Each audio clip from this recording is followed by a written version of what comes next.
જિલ્લામાં ગ્રામ પંચાયત ચૂંટણી 2025 અંતર્ગત આજે સવારે 7 વાગ્યાથી કુલ 322 ગ્રામ પંચાયતોમાં શાંતિપૂર્ણ માહોલમાં મતદાનનો પ્રારંભ થયો છે।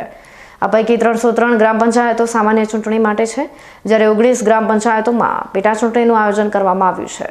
વહેલી સવારથી જ મતદારોમાં અનેરો ઉમળકો અને ઉત્સાહ જોવા મળ્યો હતો। મોટી સંખ્યામાં લોકો મતદાન મથકો પર ઉમટી પડી પોતાના મતાધિકારનો ઉપયોગ કરી રહ્યા છે। લોકશાહીના પર્વમાં ભાગ લેવા માટે વ્યવસાયિકો પણ ઉત્સાહભેર પોતાના વતન પહોંચ્યા હતા। ડીસા તાલુકાના રાણપુર ઉગમણા વાસ ખાતે અમદાવાદ ગુજરાત હાઈકોર્ટમાં એડવોકેટ તરીકે પ્રેક્ટિસ કરતા મોહિત જોશીએ પણ પોતાના મતાધિકારનો ઉપયોગ કર્યો હતો। તેમણે જણાવ્યું કે પોતાની ફરજના ભાગરૂપે તેઓ આજે મતદાન કરવા માટે પોતાના ગામ પહોંચ્યા છે। તેમણે ઉમેર્યું કે તેમના ગામનું કુલ 2647નું વોટિંગ છે અને જિલ્લા વહીવટીતંત્ર દ્વારા મતદાન માટે શ્રેષ્ઠ આયોજન કરવામાં આવ્યું છે। પોલિંગ અને પોલીસ સ્ટાફ દ્વારા પણ ઉમદા કામગીરી થઈ રહી છે, જેના કારણે શાંતિપૂર્ણ માહોલમાં મતદાન પ્રક્રિયા ચાલી રહી છે।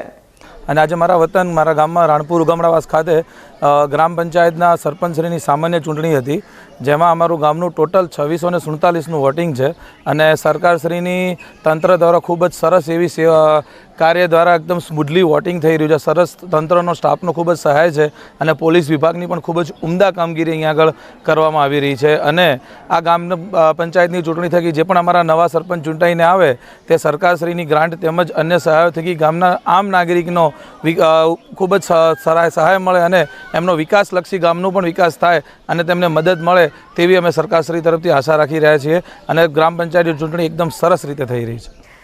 રાણપુર ઉગમણાવાસના રહેવાસી મિતાબેન જોશીએ લોકશાહીના પર્વમાં ગામના તમામ લોકોને વધુમાં વધુ મતદાન કરવા માટે અપીલ કરી હતી। તેમણે ભારપૂર્વક જણાવ્યું કે મતદાન એ આપણો હક અને અધિકાર છે અને પોતાના હકનો ઉપયોગ કરવો તે દરેક નાગરિકની ફરજ છે।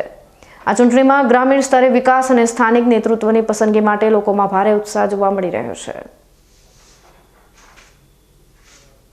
રાણપુર ઉગમણાવાસની વતની છું અને અહીંયા ચૂંટણીમાં વોટ આપવા માટે આવી છું। આ લોકશાહીના પર્વમાં ગામના તમામ લોકો આવી અને સારામાં સારા પ્રમાણમાં મોટા પ્રમાણમાં મતદાન કરો, કેમ કે આ આપણો હક છે, આપણો અધિકાર છે અને આપણા હકનો ઉપયોગ કરવો એ આપણી ફરજમાં આવે છે। ગમે તે કઠિન પરિસ્થિતિમાં બી જો આપણા પોતાના નિમેલા સરપંચ કે આપણા વ્યક્તિઓ આવે તો આપણા ગામનો બહુ સારો વિકાસ થશે।